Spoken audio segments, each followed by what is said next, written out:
ঢাকা পুস্তক বাজার শ্রমিক ইউনিয়নের পক্ষ থেকে সবাইকে আমার শুভেচ্ছা ও অভিনন্দন। আজকে দুঃখের বিষয় যে নীলফামারীতে যে ন্যাক্কারজনক ঘটনাটা ঘটেছে, প্রশাসনের কোনো টনক নড়ছে না। এই যে একটু আগে যে আমার এক বোন বক্তব্য দিয়ে গেল যে যৌন নিপীড়ন, যে অত্যাচার, এরা আমাদের দেশের জন্য লজ্জাকর জিনিস। তারা এই দেশে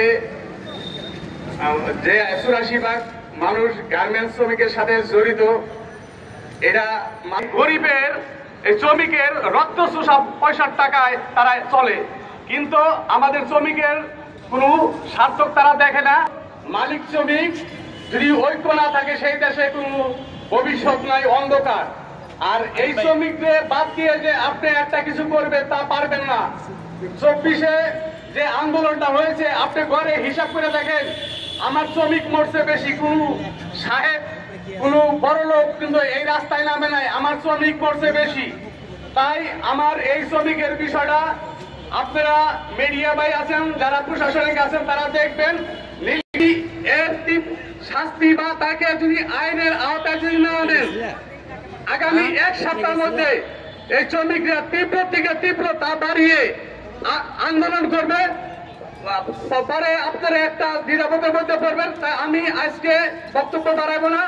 আমি বিনয়ভাবে অনুরোধ করছি যে এই দুষ্টকারী প্রশাসন তাকে দৃষ্টান্তমূলক শাস্তির ব্যবস্থা করার জন্য আমি বিনীতভাবে অনুরোধ করছি।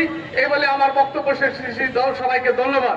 পরে আমরা যে আমাদের আকাঙ্ক্ষিত রাষ্ট্র, আমাদের কারখানার পরিবেশ এবং আমাদের জীবনের মান উন্নয়ন, এই স্বপ্ন যে আমাদের মধ্যে ছিল, আমরা শেষ পর্যন্ত দেখলাম আমাদেরকে আবারও রক্ত দিতে হচ্ছে, আমাদের শ্রমিকদেরকে আবারও জীবন দিতে হচ্ছে। আমরা বলতে চাই, আপনারা এই যে সংস্কারের কথা বলছেন, আপনারা এত চোখ নাটক করছেন, আপনারা যে নতুন রাষ্ট্র কাঠামোর কথা বলছেন, আমরা সে আকাঙ্ক্ষা ব্যক্ত করছি, তার জন্যই জীবন দিয়েছিলাম। কিন্তু আজকে এসে আমরা দেখছি যে আপনারা মুখে বলছেন এক কথা, কিন্তু বাস্তবে আপনারা সেটা দেখাচ্ছেন না।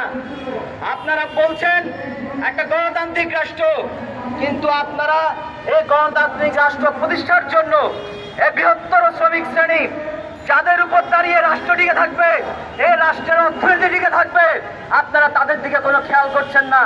আমরা ইতিমধ্যে আজকের সমাবেশ করছি যা আমরা চাই নির্বাচনের তফসিলের আগে শ্রমিকদের দাবি দাওয়াগুলো পূরণ করতে হবে।